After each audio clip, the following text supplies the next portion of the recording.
Hi friends, I'm Slaya, and today I'm going to show you how to allow pop-ups on Google Chrome. If you're ready, let's get started.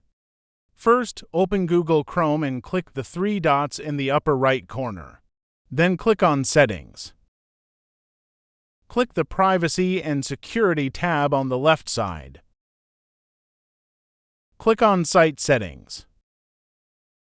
Scroll down and click on Pop-ups and Redirects.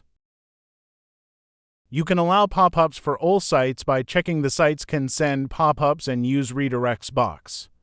You can choose to allow access to specific websites or disallow access to only specific websites.